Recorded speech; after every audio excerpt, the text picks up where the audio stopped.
दोस्तों हमारे सामने अगला क्वेश्चन जो है वो है ये है कि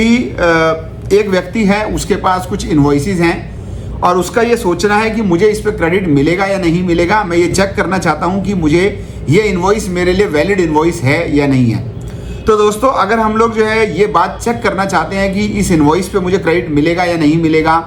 जो भी मैं टैक्स पे किया तो मेरे को जितना भी मैंने परचेजेस की होती है और उस पर मैंने जो जीएसटी पे किया हुआ होता है मुझे उसका क्रेडिट मिलता है, जिसको हम इनपुट टैक्स क्रेडिट बोलते हैं। और ये देखने के लिए कि मुझे उसका क्रेडिट मिलेगा या नहीं मिलेगा, करीबन 10 ऐसी बातें होती हैं जो हमें चेक करनी होती है कि आपको उसका क्रेडिट के लिए आप लेजिटिमेटली आप एलिजिबल हैं या नहीं है। उनमें से एक बात जो मैं सबसे पहले आपको बताना चाहूँगा वो है हमारी इनवॉइस की वैलिडिटी।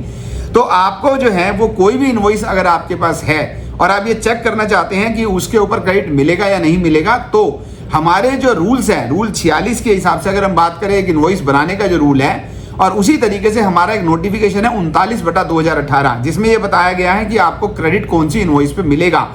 तो वो बड़ा इंपॉर्टेंट है, ये देख लेना कि वो इनवॉइस अपने आप में वैलिड है या नहीं है। तो नंबर एक बात कि आपके पास जो है वो या तो कोई इनवॉइस हो, डेबिट नोट हो, या बिल ऑफ एंट्री हो, या आईएसडी का कोई इनवॉइस हो। तो सबसे पहली बात तो इनवॉइस होना चाहिए, और वो ना केवल इनवॉइस आपके पास जो है वो ओरिजिनल इनवॉइस होना चाहिए, बल्कि उस इनवॉइस पे सप्लायर का रजिस्ट्रेशन, रजिस्टर्ड प्रीमिसेस का एड्रेस, उसका जीएसटी रजिस्ट्रेशन नंबर,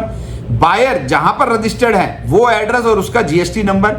जो आपने गुड्स खरीदी है या सर्विस जो आपने ली है उसका क्लियर डिस्क्रिप्शन, उसके ऊपर कौन सा रेट एप्लीकेबल होता है और कितना जीएसटी उसके ऊपर एप्लीकेबल है, ये सारी बातें अगर उस पर नहीं लिखी हैं, और अगर वो अपने आप में ई इनवॉइस, तो अगर वो व्यक्ति ऐसा है जिसकी 5 करोड़ से ज्यादा टर्नओवर है सप्लायर की, और अगर वो ई इनवॉइस के लिए लायबल है कि उसको ई इनवॉइस बनानी है, तो वो उसने ई इनवॉइस बनाई या नहीं बनाई, ये सारी बातें तय करती हैं कि वो एक इनवॉइस जिसके ऊपर आप क्रेडिट लेना चाहते हैं वो अपने आप में एक लेजिटिमेट इनवॉइस है या नहीं है। इसके अलावा बहुत सारी और बातें हैं, जैसे एग्जांपल है कि वो आपका परचेज जो है वो आपको बिजनेस को रिलेट करती है या नहीं करती है, आपको गुड्स रिसीव हुई या नहीं हुई, सप्लायर ने टैक्स पे किया या नहीं किया, आपने अपनी रिटर्न फाइल की या नहीं करी, या उसका वो जो परचेज आपने करी वो किसी ब्लॉक कैटेगरी की तो नहीं है। ये सारी बातें जो है वो मैं आपको बाद में किसी टाइम डिटेल में बताऊंगा। लेकिन क्वेश्चन जो था वो ये था कि जो आपके पास एक इनवॉइस है क्या वो वैलिड है या नहीं है। तो मैंने उसका आपको आंसर दिया कि आपको ये चेक करना होगा कि आपकी इनवॉइस